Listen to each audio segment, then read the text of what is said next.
তা মাগো, আপনারা এসেছেন আজকে কিছু হরি কথা শোনার জন্য, তাই তো? কিন্তু মাগো, আমি একজন নির্বোধ একেবারে মেয়ে মানুষ। আমি হরি কথার কিছু জানিও না, আর কিছু অত বুঝিও না। আমার থেকে আপনারা অনেক বেশি জানেন। তাই এই হরি কথা কৃষ্ণ কথা বলতে গিয়ে আমার অনেক ভুল ত্রুটি হবে। সেই ভুল আপনাদের বাড়ির নিজ কন্যা সন্তান মনে করে ক্ষমা করে দেবেন। হরি বল। তবে পূর্বজন্মের সুকৃতির ফলে পিতামাতার আশীর্বাদে, দয়াল গুরুদেবের আশীর্বাদে গুরুমুখে যতটুকু পেয়েছি ততটুকুই আপনাদের কাছে ব্যক্ত করব। তবে সেটাও সম্ভব মা আপনাদের মতো সাধুগুরু বৈষ্ণবের কৃপা হলে। তা মাগো, কলিযুগে যিনি ছিলেন পাবনাবতার গৌর হরি, রাধে রাধে, তিনি কবে এসেছিলেন মায়েরা জানা আছে? কারো জানা নেই? এই তো দোল পূর্ণিমা গেল, 540 বৎসর পূর্বে। হরি হরি বল। উদ্দেশ্য কি? একটি হলো গৌণ কারণ, আর দুটি হলো মুখ্য কারণ। মুখ্য কারণ দুটি কি কি না? একটি অন্তরঙ্গ, আরেকটি বহিরঙ্গ। এই বহিরঙ্গ লইয়া করেন হরিনাম সংকীর্তন, আর অন্তরঙ্গ লইয়া করেন রস আস্বাদন। তাহলে বহিরঙ্গ কারণ হলো অনর্পিত চরিং চিরাত করুণা অবতীর্ণ কলম সমর্পয় তুমুন্নাতা উজ্জ্বল রসাং স্বভক্তি শ্রিয়।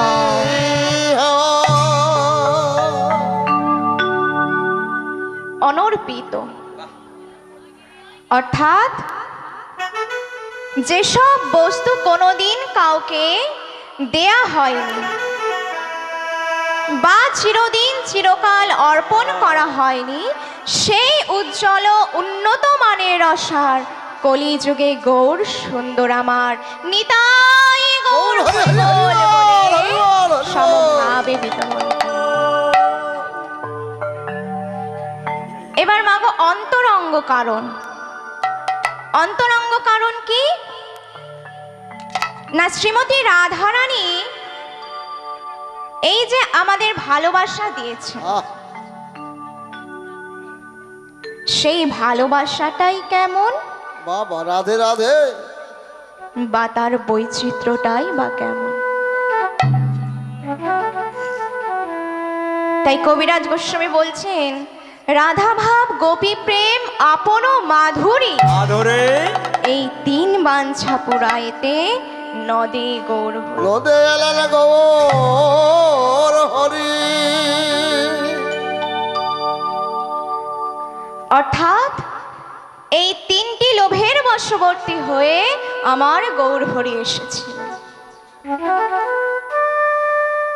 তাই আজ মাগো ভগবান শ্রীকৃষ্ণ নিজেই নিজের রূপ দেখে পাগল হয়ে যাওয়ার উপক্রম হয়েছে।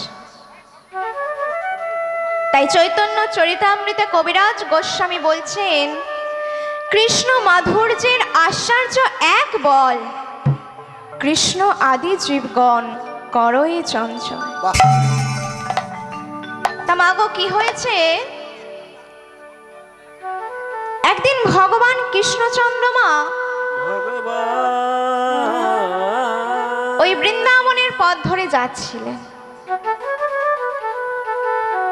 যেতে যেতে দেখলেন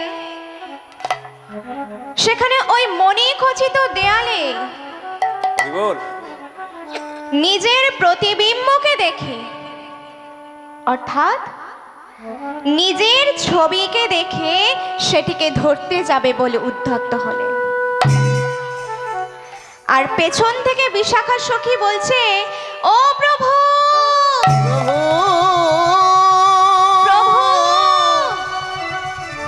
প্রভু, এ কি করছো তুমি? প্রভু। তখন আমার কৃষ্ণচন্দ্র বলছে, দেখো সখী, আমি এতদিন জানতাম আমার চেয়ে আর কেউ সুন্দর নেই,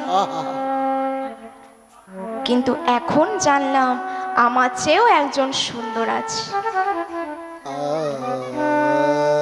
তখন আমার বিশাখা সখী কৃষ্ণকে বলছে, কৃষ্ণ, তুমি যাকে ধরতে যাচ্ছ তাকে আরেক জন্মের মতো হৃদয়ে ধরে রেখেছি।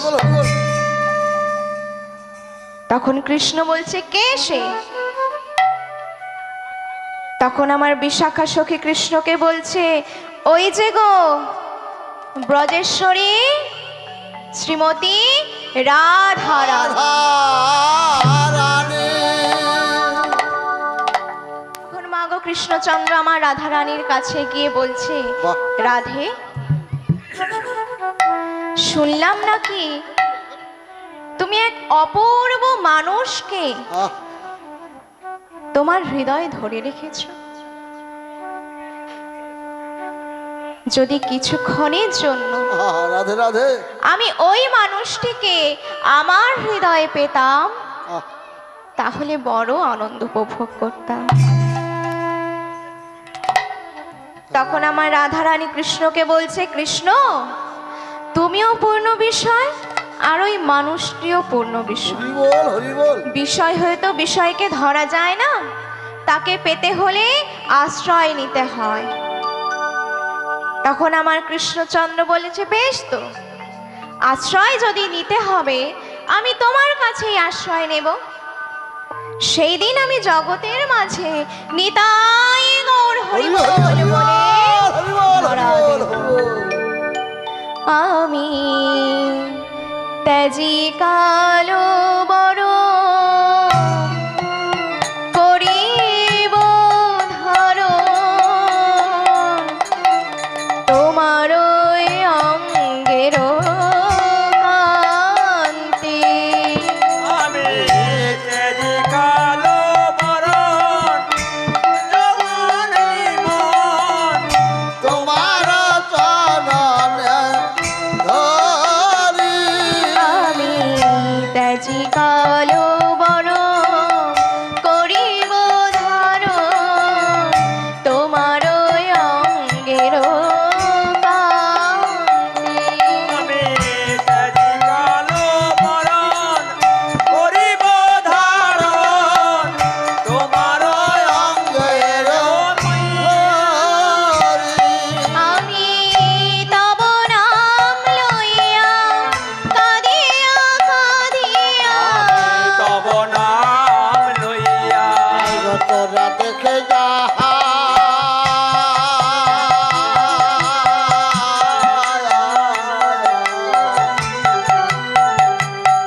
দেখে যা না।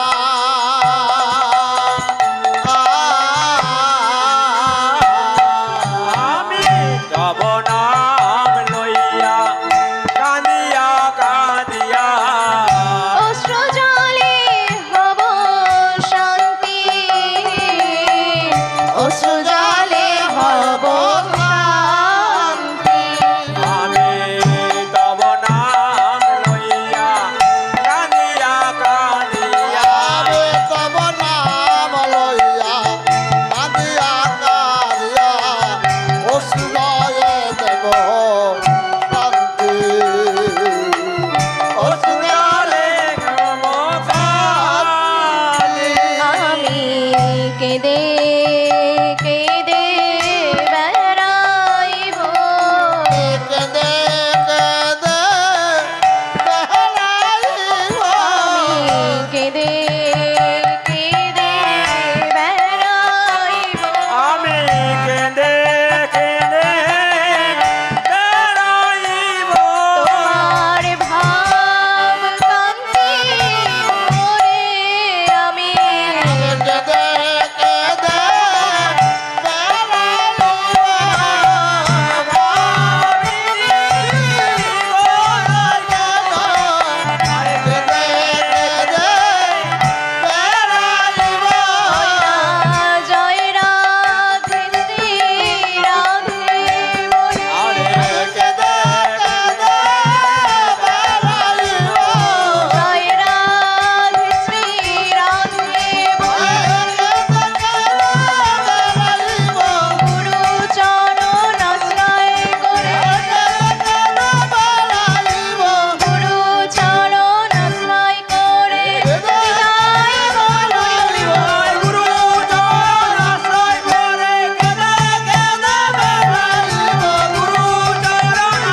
আপনারা হয়তো বলবেন যে কলিযুগেই কি শুধু তাহলে নাম ছিল, অন্যান্য যুগে ছিল না?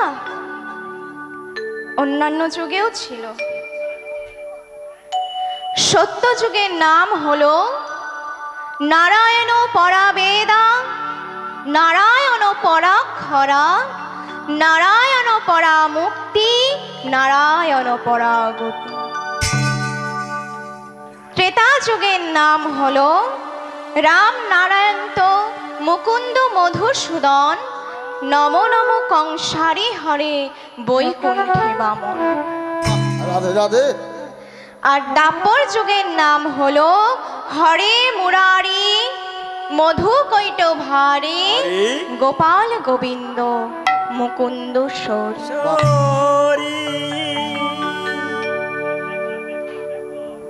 কিন্তু মাগো, এই তিনটে যুগের মধ্যে নাম ছিল, কিন্তু নামের মধ্যে কোনো প্রেম ছিল না। বাহ। তাই তো পার্বতী ভোলানাথকে গিয়ে জিজ্ঞাসা করছে, প্রভু আগত কলিযুগে মানুষের মুক্তির উপায় কি? সাধনানি বহুক্তানি নানা ত্রন্ত গমাধেষু, কলৌ দুর্বল জীবানাং মম ধ্যানী মহেশ্বরী। মহেশ্বরী। শোনো পার্বতী, সাধনতন্ত্রের মধ্যে যে সমস্ত ধর্মের উল্লেখ আছে রাধে রাধে। তার মধ্যে কেবল আমাকে নিয়েই বেশ মাতামাতি হয়। কলির জীব এরা শারীরিক দুর্বল, অন্যগত প্রাণ, তাই কলিযুগেই একমাত্র। তাই বলছে কলৌ পাপ যুগ ঘোর, তপহীন ধুস্তরে নিস্তায়, বীজমে তারক ব্রহ্ম হরিনাম মন্ত্রস্য সাধনা। হরি বল হরি বল হরি বল। রাধে রাধে। তাই শ্রীমন মহাপ্রভু বলছে, ওরে কলির জীব, ওরে ধনী মানি জ্ঞানী গুণী রাজা প্রজা মন্ত্রী, তোরা শুধু একবার নাম বল। তোমরা গাও রে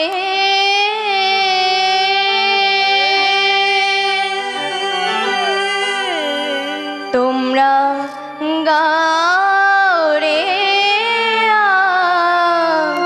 নন্দ হয়ে হরে কৃষ্ণ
540 বৎসর পূর্বে শ্রীধাম নবদ্বীপে আহা, শচীগর্ভ সিন্ধু মাঝে 1407 শকাব্দে বাহ ফাল্গুনী পূর্ণিমা তিথিতে শচীমায়ের দশম সন্তান রূপে অবতীর্ণ হলেন। হরি হরি বল, হরি বল। মাগো, আমরা সবাই জানি যে শচীমায়ের পরপর 8টি কন্যা সন্তান হয়েছিল, কিন্তু তারা মারা গিয়েছে এবং নবমে এসেছিলেন বিশ্বরূপ, আর দশমে এসেছিলেন আমার গৌরহরি। তা মাগো, গৌরহরি কবে এসেছিলেন? ও মা, গৌরহরি কবে এসেছিলেন? কবে? দোল পূর্ণিমা। মা না বলছে, দোল পূর্ণিমাতেই তো এসেছিলেন। দোল পূর্ণিমা। আচ্ছা, গৌরহরি ওই দোল পূর্ণিমাতে এলেন কেন? তিনি তো অন্য কোনো দিনও আসতে পারতেন। হরি বল, হরি বল। কি পারতেন তো? যেমন ধরুন, শ্রীকৃষ্ণের কবে জন্ম হয়েছিল? জন্ম অষ্টমী। আর রাধারানী রাধা অষ্টমী। আর ত্রেতা যুগে পূর্ণব্রহ্মর্ষি রামচন্দ্র কবে এসেছিলেন? রাম নবমী তিথিতে। তাহলে এনারা যদি সবাই ওই অষ্টমী নবমী তিথি ধরে এসেছেন, তাই তো? রাধে। তাহলে কলিযুগে গৌর সুন্দর আমার ওই দোল পূর্ণিমাতে এলেন কেন? তিনিও তো পারতেন কোনো ওই অষ্টমী নবমী তিথি ধরে আসতে, কিন্তু তিনি ওই পূর্ণিমাতেই কেন এলেন? বাহ। কারণ চৈতন্য চৈতামৃতে কবিরাজ গোস্বামী বললেন, রাধা কৃষ্ণ এক আত্মা দুই দেহ ধরি।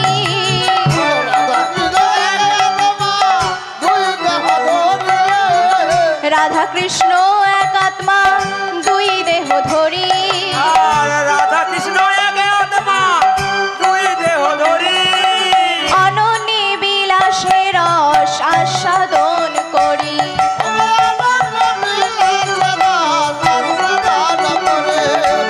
অনন্যে বিলাসে রস আস্বাদন করি।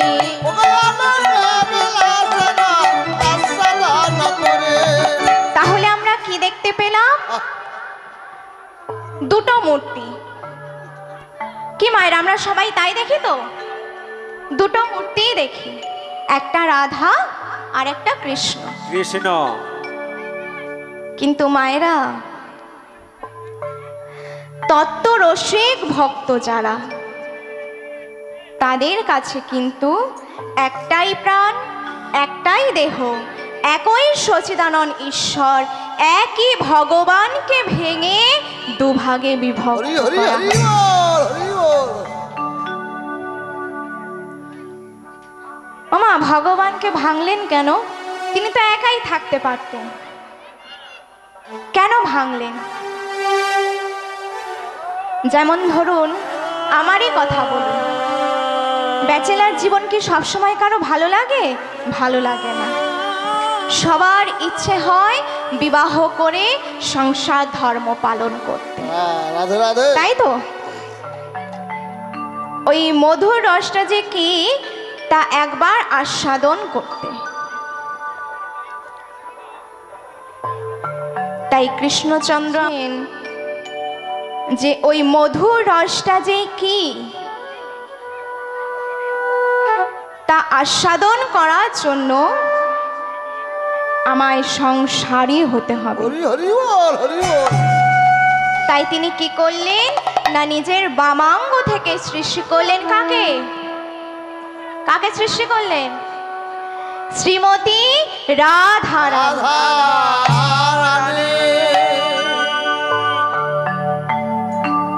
আরো একটা উদাহরণ দিই আপনাদের। যেমন ধরুন, মাকেই বলি, আপনার নিশ্চয় সন্তান হয়েছে। যতদিন না আপনার সন্তান হয়নি, যতদিন ততদিন নিশ্চয়ই আপনি অন্যের সন্তানকে কোলে নিয়েছেন। হরি বল। নিয়েছেন, কিন্তু নিজের সন্তানকে কোলে নেয়া আর পরের সন্তানকে কোলে নেয়া কি এক? এটা তো আমার রাধে। থেকে আপনারা বেশি বুঝবেন। হরি হরি বল হরি বল। কি মায়েরা, এক এক নয়। তাই বলছে পিতা এবং পুত্র দুই থাকতে হবে, তবেই তো রসটা আস্বাদন হবে। রাধে রাধে। তাই পদকর্তা বলছেন সেই দুই তনু এবে চৈতন্য গোসাই,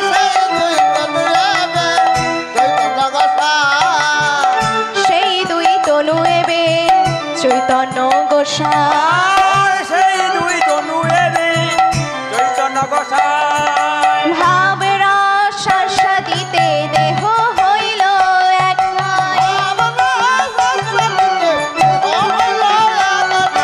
ভাবের শাসাদিতে দেহ হইল এক নয়।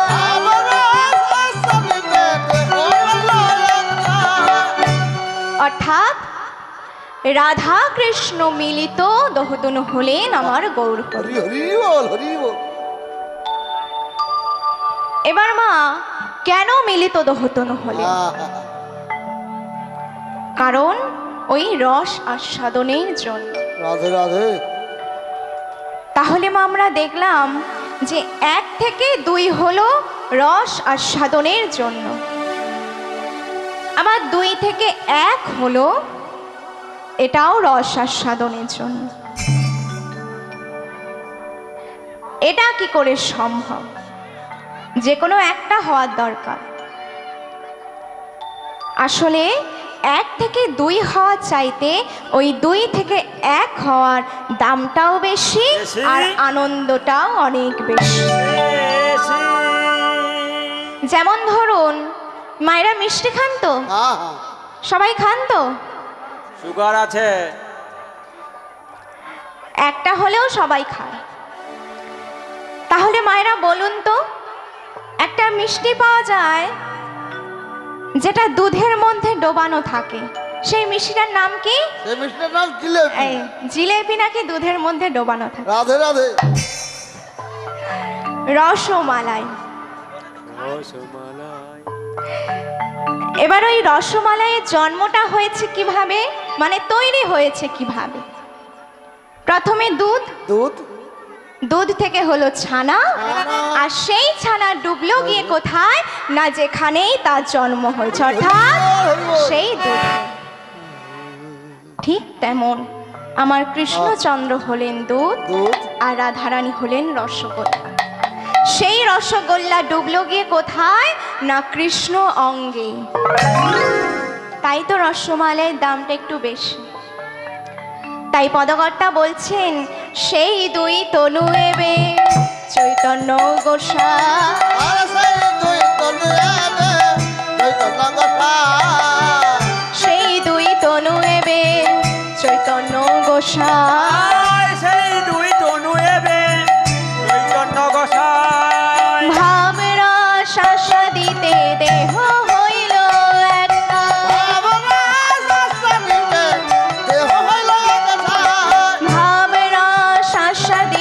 দেহ হইল একটা।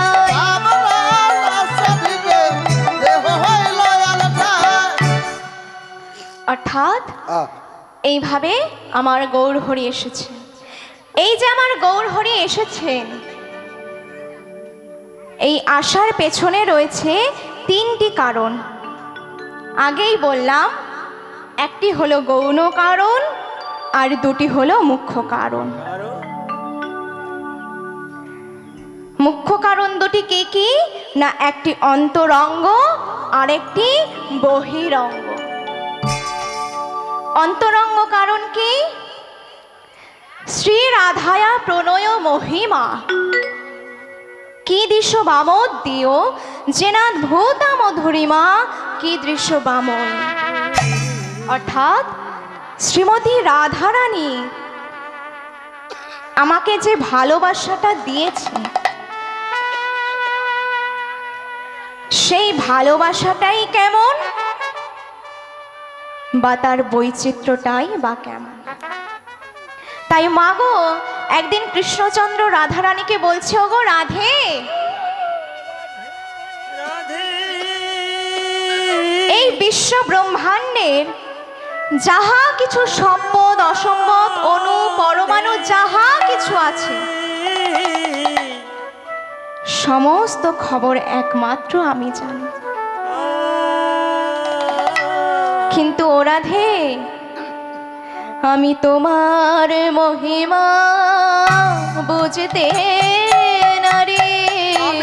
তোমার মহিমা বুঝতে পারি, আমি তোমার মহিমা বুঝতে না রে।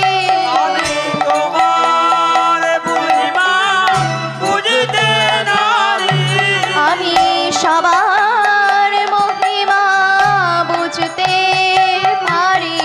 আমি তোমার মহিমা বুঝতে পারি।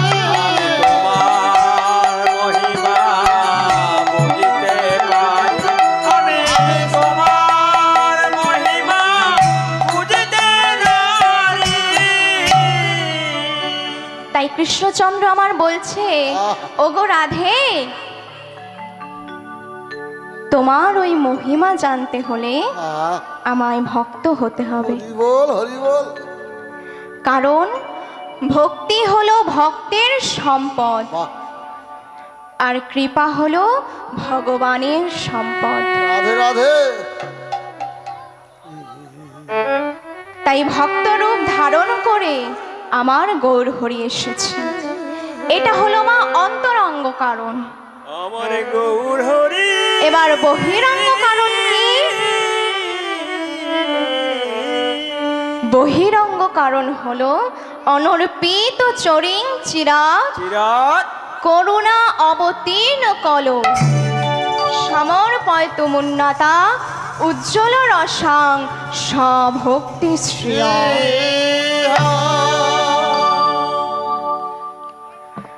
অনর্পিত অর্থাৎ যেসব বস্তু কোনোদিন কাউকে দেয়া হয়নি হরি হরি বল। বা চিরদিন চিরকাল অর্পণ করা হয়নি, সেই উজ্জ্বল উন্নত মানের রসার কলিযুগে গৌর সুন্দর আমার সমভাবে বিতরণ করলেন। হরি বল, হরি বল। এ যুগে বাছাবাছি কোনো ব্যাপার নেই মা। হরি বল। হাঁড়ি মুচি রৌমাগদি সবাইকে সমভাবে বিতরণ করলেন। যেমন ধরুন মায়েদের যে এই যে লক্ষ্মীর ভান্ডার রয়েছে না, আছে লক্ষ্মীর ভান্ডার, মাসে মাসে পয়সা ঢোকে, সেই পয়সাটা ওটা একটা সঞ্চয় করে আপনি রেখেছেন, তাই তো? রাধে রাধে। কেউ যদি এসে বলে যে মা আমাকে কিছু পয়সা ধার দেবে, আমার খুব দরকার, আপনি দেবেন কি গো মায়েরা? দেবেন? দেবেন না, কারণ এটা আপনাদের গোপন বস্তু। সম্পদ সমভাবে সবাইকে বিতরণ করবেন। মাগো, আমরা যে কলিহত জীব, আমাদের দেহের মধ্যে যে স্কন্দরগুলো রয়েছে, তাই বলছে হরি পুরট সুন্দর দূতি কদম্ব সন্দীপন সদা হৃদয় স্কন্দরে স্ফুরতব্য শিশুচির নন্দন। স্কন্দর মানে কি? গুহা। ওমা, গুহাতে কি থাকে? গুহাতে কি থাকে মায়েরা? মায়েদের এটা তো জানা আছে, একটু জোরে বলবেন। হ্যাঁ, পশু জন্তু থাকে। ঠিক তেমন আমাদের এই মনের মধ্যে একটা গুহা রয়েছে। সেই গুহাতে কি আছে জানেন? অহংকার নামক পশু জন্তুগুলি বিরাজ করে আছে। ওমা, ওই গুহার পশু জন্তুগুলিকে তাড়াতে গেলে যেমন পশুরাজ সিংহকে প্রবেশ করাতে হবে, রাধে রাধে। তেমন আমাদের মনের মধ্যে যে অহংকার নামক পশু জন্তুগুলি বিরাজ করে আছে, ওদের তাড়াতে গেলে গৌর সিংহকে প্রবেশ করাতে। নিতাই গৌর, নিতাই গৌর, হরি হরি বল। কেউ দেখবেন মায়েরা,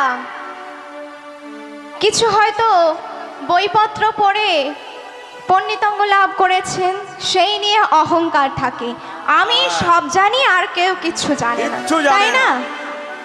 আবার যেমন ধরুন কারো অনেক টাকা পয়সা রয়েছে, অনেক বাড়ি গাড়ি রয়েছে, তাদের আবার অহংকার, আমি সবার থেকে একদম রাজা, আমি ধনী। ওইটা করলে হবে না মা। তিনি যদি চান আপনার সব এক্ষুনি শেষ করে দিতে পারেন। সময় কারো সব সময় সমান যায় না। তাই বলছে স্ফুরতব্যসী শচীন নন্দন, বলার কারণ কি না মাগো, আমার মহাপ্রভুকে তো কেউ জগন্নাথ মিশ্র নন্দন বলেন না।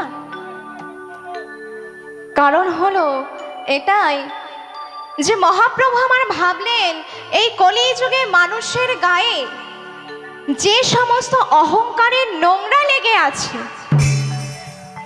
আমি যদি মাতৃভাব না নিয়ে যাই তাহলে আমি এই জগতে কাউকেই আপন করে নিতে পারবো না। তাই গৌর হরি আমার মাতৃরূপ ধারণ করে এসেছে। আবার যেমন ধরুন কোনো একটা পরিবারে স্বামী স্ত্রী দুজনে বাস করে, এবার অনেক দিন হয়ে গেছে মা তাদের কোনো সন্তান হয়, এরকম তো হতেই পারে, তাই না? এবার অনেক বছর পরে আমার গোপীনাথের কৃপাতেই বলুন বা কোনো দেবদেবীর কৃপাতেই বলুন, তাদের এক পুত্র সন্তান হয়েছে। আচ্ছা মায়েরা, ছোটবেলায় আমরা সবাই ধুলোবালি খেলি, তাই তো? কিন্তু ওই ধুলোবালি মাখা অবস্থায় যদি বাবার কাছে যায়, বাবারা কি করে? ইসিস করে দূরে ঠেলে দেয়, তাই না?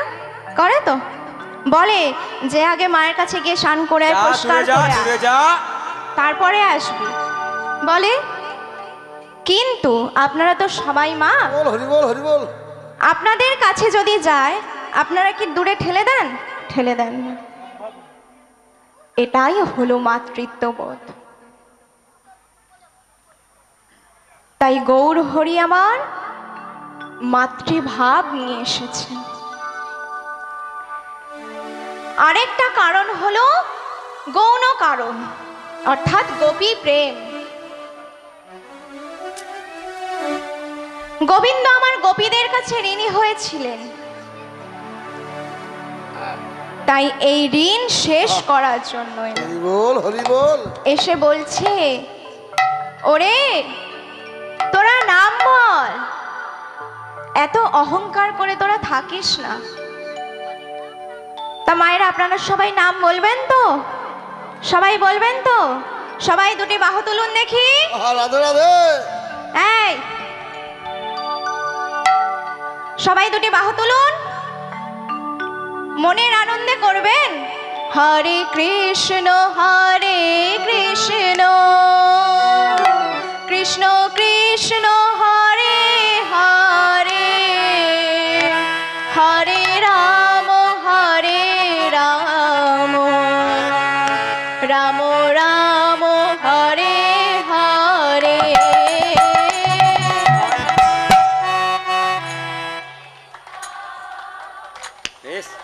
বাহ, খুব সুন্দর। বল।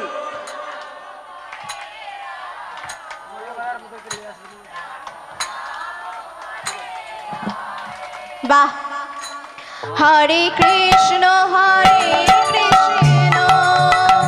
কৃষ্ণ কৃষ্ণ হরে হরে, হরে রাম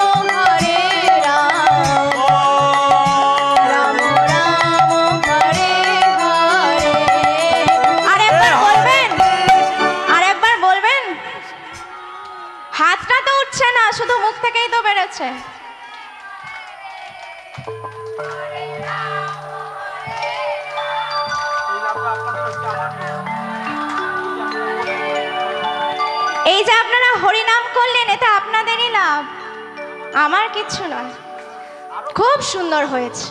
হরে কৃষ্ণ হরে কৃষ্ণ কৃষ্ণ কৃষ্ণ হরে হরে, হরে রাম রাম রাম হরে হরে। হরে কৃষ্ণ কৃষ্ণ কৃষ্ণ হরে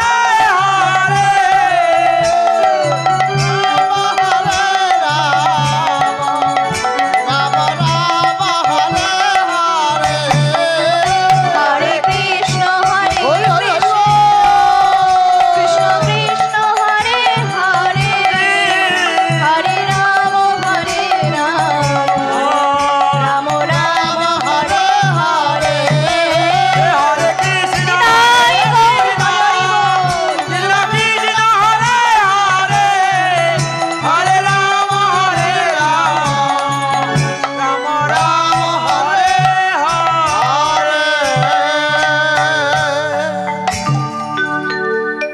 তা মাগো, আপনারা তো সবাই নাম তো খুব সুন্দর করলেন, এবার বলুন তো নাম করলে কি হবে?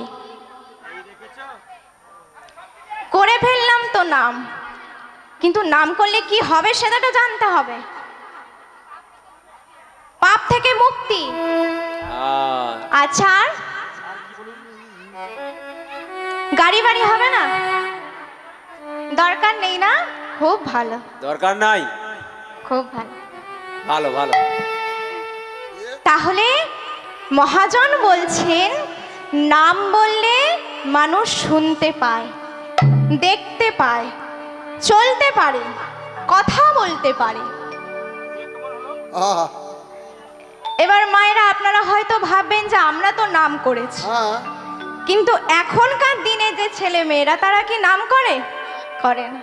তারা হয়তো শুনে মনে মনে ভাববে আমরা তো নাম করে দিব্যি খাচ্ছি দাচ্ছি ঘুরছি ফিরছি, আমাদের তো কোনো অসুবিধাই হচ্ছে না।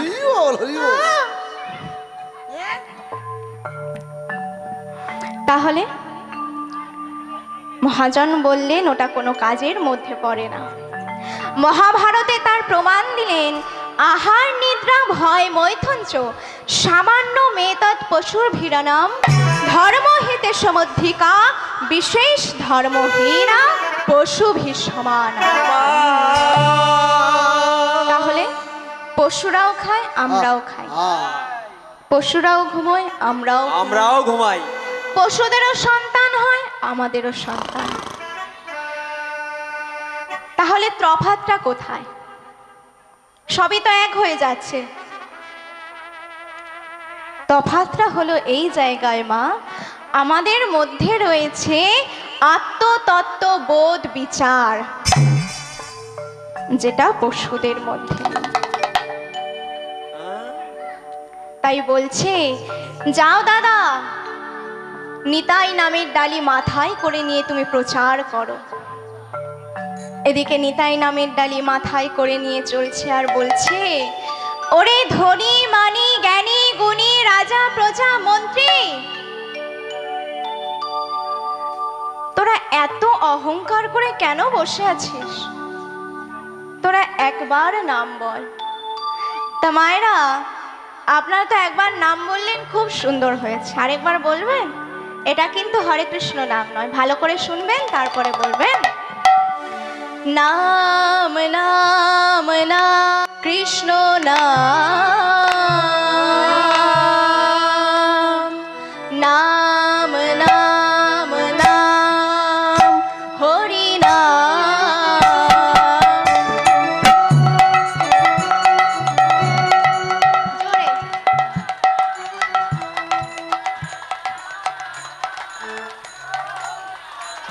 আরেকবার। বাহ বাহ, খুব সুন্দর,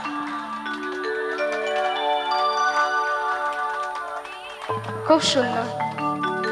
নাম নাম নাম কৃষ্ণ নাম,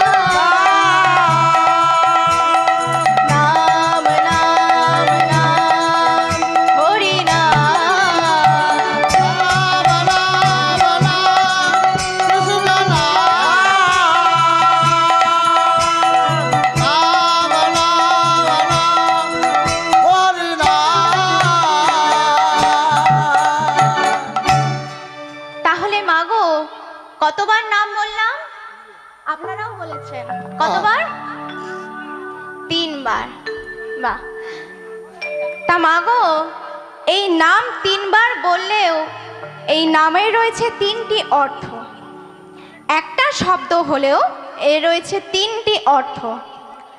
1 নম্বর নামের অর্থ বলে আগে তো না, আগে তো না।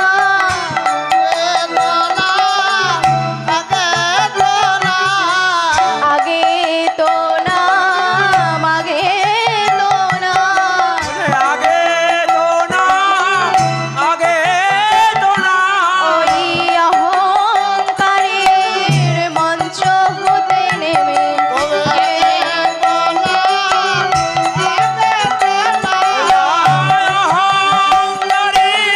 মন্ত্র হবে।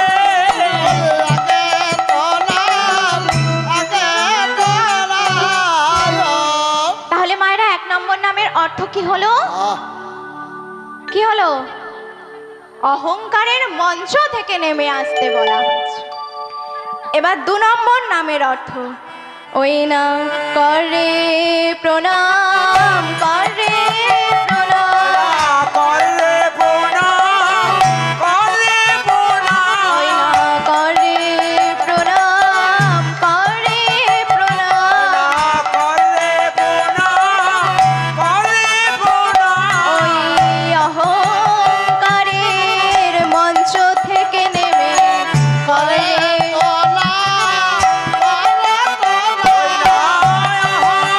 অহংকারী মন্ত্র থেকে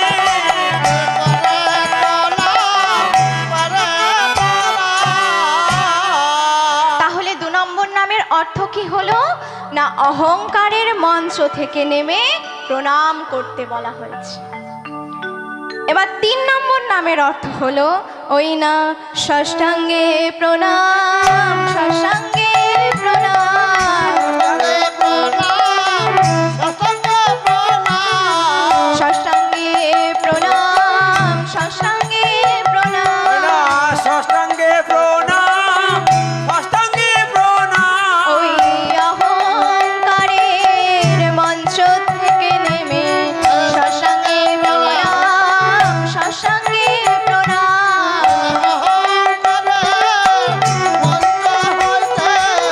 ষষ্ঠাঙ্গে প্রণাম, ষষ্ঠাঙ্গে প্রণাম।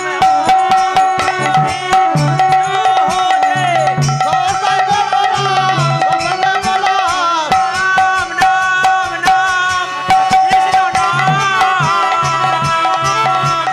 নাম নাম নাম হরি নাম।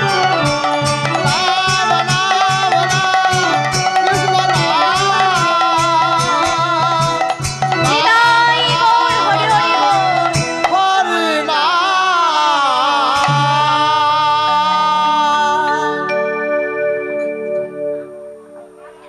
তাই নিত্যানন্দ প্রভুকে দিলেন আমার সমভাবে বিতরণ করতে। আর এদিকে আমার গৌরহরি ভাবলেন যে আমি যদি শুধু নবদ্বীপের মধ্যে থাকি তাহলে আমি জগতের কাউকেই আপন করে নিতে পারবো না। তাই প্রভু আমার কি করলেন? 24 বৎসর শেষে যে আইলো মাঘ মাস, আইলো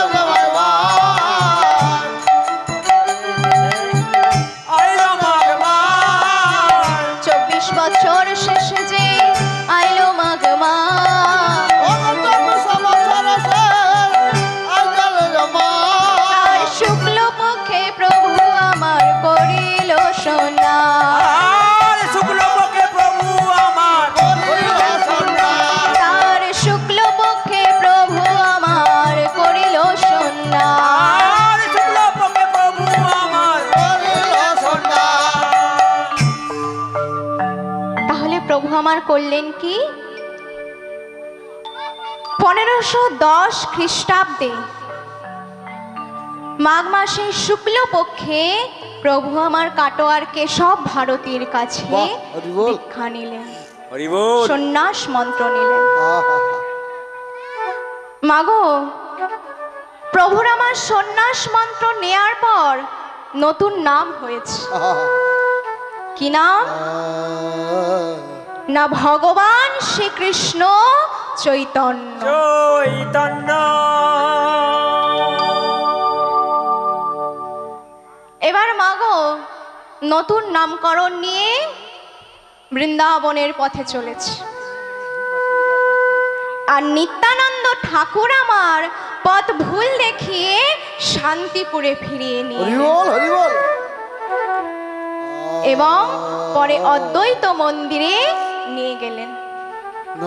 আর এদিকে মা সচিমাকেও ওই অদ্বৈত মন্দিরে নিয়ে এলেন। সচিমা নিমাইকে দেখে বলছে, ওরে নিমাই, এ কি বেশ হয়েছে তোর, কোথায় গেল তোর সেই রূপ, তুই এ কি করেছিস? মা, আমি তোমায় না জানিয়ে সন্ন্যাস মন্ত্র নিয়েছি, আমার বড় অপরাধ হয়ে গেছে মা, আমায় তুমি ক্ষমা করে দাও। তুমি যদি বলো, ওরে নিমাই, তুই সন্ন্যাস মন্ত্র ত্যাগ করে সংসার ধর্ম পালন করতে ঘরে ফিরে চল, আমি তাই করব মা। মাগো, যেই না নিমাই এই কথা বলেছে, ভক্তগণ হরিধ্বনি করতে লাগলেন। আর এদিকে সচিমা ভাবছেন যে আমি যদি বলি, ওরে নিমাই, তুই সন্ন্যাস মন্ত্র ত্যাগ করে সংসার ধর্ম পালন করতে ঘরে ফিরে চল, তাহলে নিমাই হয়তো আমার কথা শুনবে। কিন্তু যেই না ব্রজবাসীগণ দেখবে, অমনি আমার দিকে আঙুল দিয়ে দেখিয়ে বলবে, ও সেই ধর্মচ্যুত নিমাইয়ের মা,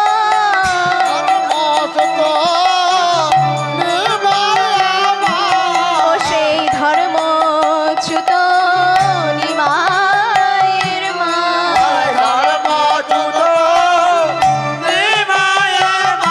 ওরা জানে জানে বলে বেড়াবে, ও সেই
তাই বলছে, ওরে নিমাই, জগতের কল্যাণের জন্য তুই যে মন্ত্র নিয়েছিস সেই ধর্ম তুই রক্ষা করিস,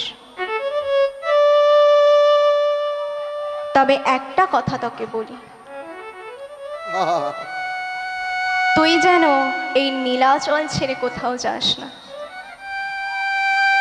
কেননা প্রত্যেক বছর রথযাত্রার সময় নবদ্বীপ থেকে নীলাচলে অনেক ভক্ত যাবে স্নান করতে, তাই আমি তাদের কাছে জিজ্ঞাসা করতে পারবো আমার নিমাই কেমন আছে।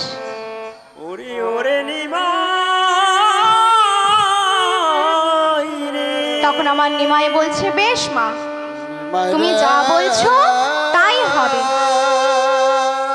এই বলে নিমাই আমার চারি ভক্ত সঙ্গে নিয়ে চলছে। চারি ভক্ত কে কে?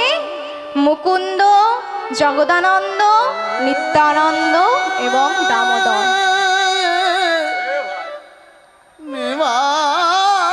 নিমাই যখন যাচ্ছে মা, তখন যে যেমন ভাবে পেরেছে সেবা করেছে। এই বলে নিমাই চলছে। যেতে যেতে আমার নিমাইয়ের মনের ইচ্ছে হলো যে রেমুনার গোপীনাথকে দর্শন করবে। তাই মাগো নিমাই আমার রেমুনার ওপর দিয়ে যাচ্ছে। কারণ পূর্বে দীক্ষাগুরু ঈশ্বরপুরীর কাছ থেকে এই গোপীনাথের বৃত্তান্ত শুনেছিলেন, আর ঈশ্বরপুরী জেনেছিলেন তার গুরুদেব মাধবেন্দ্রপুরীর কাছ থেকে। তাই মাগো রেমুনার ওপর দিয়ে আমার নিমাই চলছে এবং রেমুনার গোপীনাথকে দর্শন করছে। আরো আপনাদের বলি মা, এই গোপীনাথ ক্ষীরচোরা গোপীনাথ নামে অভিহিত। এই ক্ষীরেরও মা অনেক মাহাত্ম্য আছে। ভক্তের জন্য ভগবান ক্ষীর চুরি করেছে।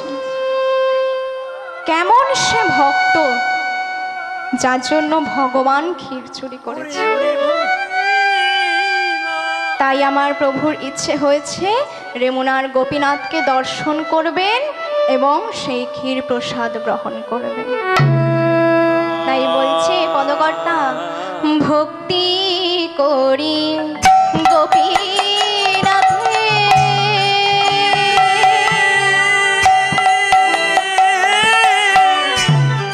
চরণে প্রণাম করিতে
গোপীনাথের পুষ্পচূড়া আমার প্রভুর মাথেতে পড়েছে।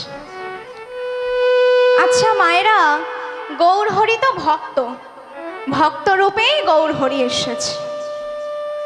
তাহলে গোপীনাথের পুষ্পচূড়া আমার গৌরহরির মাথায় পড়লো কেন? কেননা জগৎকে শিক্ষা দিয়ে বলছে, হে জগৎবাসী, তোমরা যাকে গৌরাঙ্গ মহাপ্রভু ভাবছো, উনি শুধু ভক্ত নন, উনি ভগবানও বটে। তবে মাগো, এই সমস্ত কিছু দেখার জন্য এই সাধারণ চোখে দেখতে পাবেন না। সাধারণ চোখে কি আর দেখা যাবে? দয়াময় তাহলে কেমন চোখ দরকার? না জ্ঞান চক্ষু উন্মিলন করে দেখতে হবে কে গৌর আর কে গোপীনাথ। তাই বলছে দেখ রে নয়ন নয়ন মিলিয়া, দেখ রে নয়ন নয়ন মিলিয়া, হৃদয় মাঝে হরি যুগলে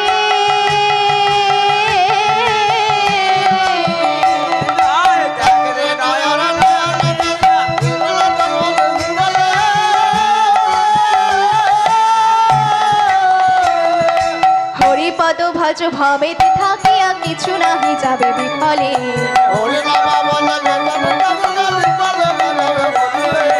হরিপদ ভজ ভবেতে থাকিয়া কিছু নাহি যাবে বিফলে। দেখো বাইরে গৌরাঙ্গ ভেতরে গোপীনাথ, গৌর গোপীনাথের রঙ্গ। বাইরে গোপীনাথ ভেতরে গৌরাঙ্গ, গৌর গোপীনাথের রঙ্গ।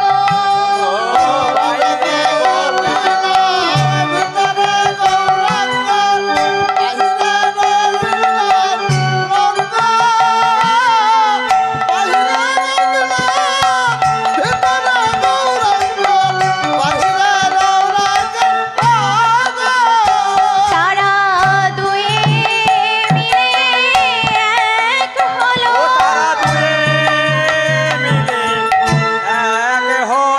তারা দুয়ে মিলে এক হলো। কইরা গৌর গোপীনাথের রঙ্গ মিশে,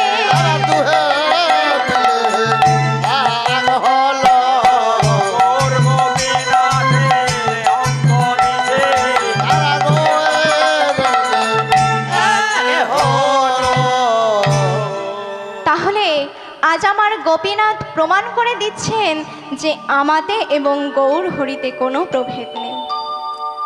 আমার সেবা দেয়া মানেই গৌর হরির সেবা দেয়া, আর গৌর হরির সেবা দেয়া মানেই আমার সেবা দেয়া। যেমন ধরুন দক্ষিণেশ্বরে কালী মায়ের যে মন্দির রয়েছে, তাই তো সেখানে আমরা সবাই দেখতে পাচ্ছি প্রতিমা রয়েছে, তাই তো। কিন্তু রামকৃষ্ণ কি দেখেছিলেন? তিনি কি প্রতিমাকে দেখেছিলেন? তিনি নিজের মা রূপে দেখেছিলেন। তাই নিজের মা মনে করে রামকৃষ্ণ মাকে খাইয়ে দিচ্ছেন, আর মা রামকৃষ্ণকে খাইয়ে। রাধে রাধে। ঠিক তেমন ভগবান বলছেন কোন ভক্ত যদি একটু ভক্তিপূর্ব চোখে জল নিয়ে আমায় ডাকে, হরিবল হরিবল, আমি সেই ভক্তের ডাকে নিজেকে বিকিয়ে দিই। তাই এদিকে আমার গোপীনাথের সেবকরা আর এদিকে যত ভক্তগণ রয়েছে, সমস্ত ভক্তগণ আমার প্রভুর এই সব ভাব লক্ষণ করে বললেন ইনি তো সাধারণ মানুষ না।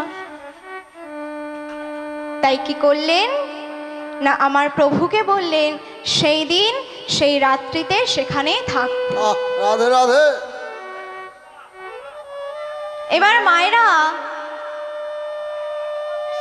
ওই যে আগে বলেছিলাম যে কেমন সে ভক্ত যার জন্য ভগবান খিচুড়ি করেছে। হরিবল হরিবল। তাই আজ আমাদের বিষয়বস্তু হবে প্রেম নিকেতন মাধবেন্দ্রপুরী। তা মাগো, এই লীলা করতে গিয়ে আমার অনেক ভুল ত্রুটি হবে, সেই ভুল আপনাদের বাড়ির নিজ কন্যা সন্তান মনে করে ক্ষমা করে দেবে। শ্রীহট্ট জেলাতে পূর্ণিপাটে গ্রামেতে জন্মিলেন মাধবেন্দ্র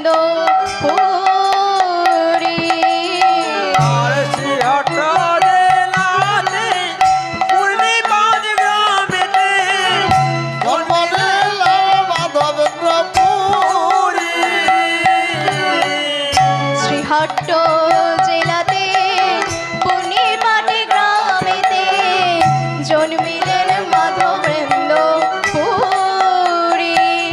আমার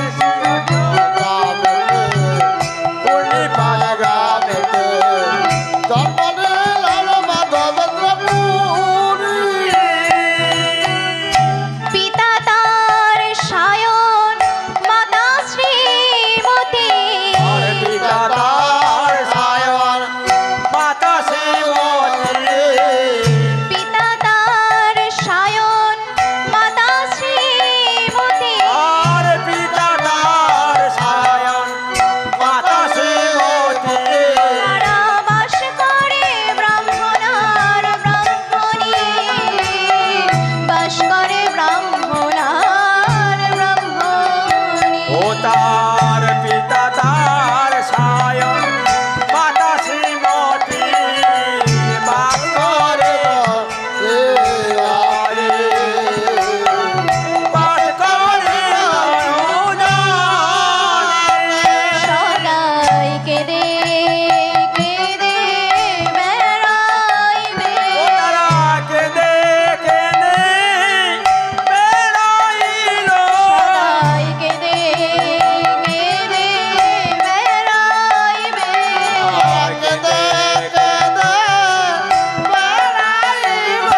ওইয়া জয় রাধে শ্রী রাধে বলে।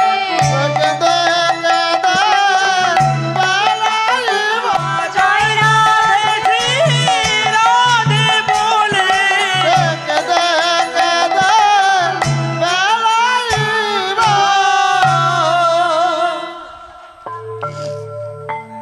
তা মাগো, শ্রীহট্ট জেলার পুণ্যিপাট গ্রামে এক দরিদ্র ব্রাহ্মণ বাস করত। তার নাম ছিল সায়ন এবং তার যে স্ত্রী ছিল তার নাম ছিল শ্রীমতী। এই ব্রাহ্মণ আর ব্রাহ্মণী দুজনেই খুব নিষ্ঠাবান ছিলেন। নিত্য প্রভুর সেবা ছাড়া তারা জলস্পর্শ করত না। কিন্তু মাগো, তাদের দুঃখের বিষয় ছিল একটাই, তাদের কোনো সন্তান ছিল না। তাই শ্রীমতী মা আমার প্রভুর কাছে একদিন কেঁদে কেঁদে বলছে, প্রভু একটি পুত্র দাও হে প্রভু, তোমার সেবার তরে।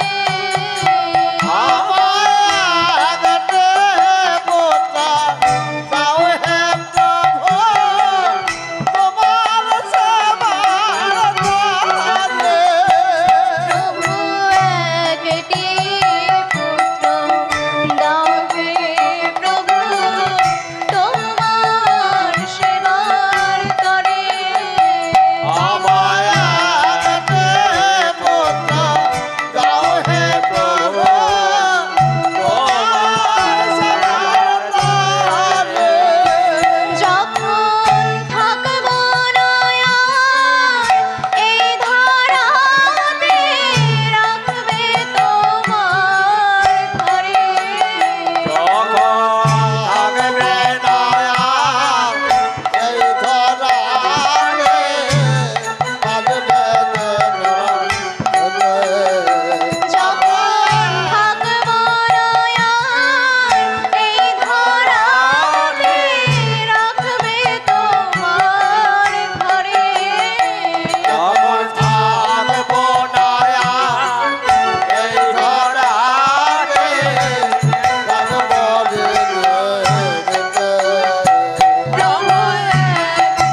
মাগো জেনে রাখবেন, কোনো বৈষ্ণব সন্তান যে কুলেই জন্ম হোক না কেন, তার পঞ্চ পিতা ধন্য এবং সপ্ত মাতা ধন্য। হরি হরি বল হরি বল।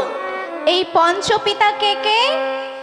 জন্মদাতা, গুরু পিতা, বাহ। অন্নদাতা, শিক্ষাদিতা এবং ভয়দাতা। হরি হরি বল। আর সপ্ত মাতা হলেন গর্ভধারিণী মা, ধত্রীমা, ধারিত্রী-মা, রানীমা, গাভী-মা, শাশুড়ি-মা এবং গুরুমা। হরি বল হরি বল। তাই বলছে কোনো বৈষ্ণব বা বৈষ্ণবী মা যদি ওই নাম করতে করতে নামের ঝোলাটি একবার গাভীর পৃষ্ঠে ঠেকাতে পারে, বাহ, তাহলে ওই গাভীর প্রাণ বড় শীতল হয়। তাই এদিকে শ্রীমতী মা আমার প্রভুর কাছে কেঁদে কেঁদে বলছেন, প্রভু গো, তুমি এমন এক সন্তান দাও আমায় যেটাতে আমার গর্ব হবে ধন্য, পৃথিবীতে এলে পৃথিবী হবে ধন্য। সন্তান যে কুলেই জন্ম হোক না কেন, সে যেন হরি বলা মানিক হয়, হরি বল। সে যেন হরি ভক্তি পরায়ণ হতে পারে। তাই এইভাবে শ্রীমতী মা আমার প্রভুর কাছে কাঁদতে কাঁদতে অন্তঃসত্ত্বা হলেন। সেই অন্তঃসত্ত্বা অবস্থাতেই মা আমার নিত্য প্রভুর সেবা করতেন। হরি বল। এই যে মা আমার অন্তঃসত্ত্বা অবস্থায় এই যে হরিনাম করছেন, এতে উপকার কি হচ্ছে না, গর্ভের ভেতরে যে সন্তানটি রয়েছে সেও হরি ভক্তি পরায়ণ হবে। এই জন্য আগেকার দিনে আপনারা জানবেন, আগেকার দিনে যারা অন্তঃসত্ত্বা অবস্থায় মায়েদের বাহ, গীতা রামায়ণ এগুলো শোনানো হতো, তাই তো হরি বল হরি বল। ছিল। কিন্তু মা গো এখন হয়েছে ওই কলিযুগ, এখন কি আর শুনবে? এখন আর শুনবে না। এখন ওই অন্তঃসত্ত্বা অবস্থাতেই টিভি দেখো। ওই টিভি দেখতে বসে আছে, রাধে সিরিয়াল রাধে। দেখছে, নানা রকম ছবি দেখছে। ওই কুপ্রভাবগুলো ওই সন্তানের ওপরে পড়ছে। কুপ্রভাব। তাই বলে না, এক মায়ের ছেলে সৎ, আরেক মায়ের ছেলে কেন অসৎ? হরিভক্তি লতিকায় মা প্রমাণ দিলেন, কুম্ভকার চক্রে ভার নির্মাণ করায়, কুম্ভকার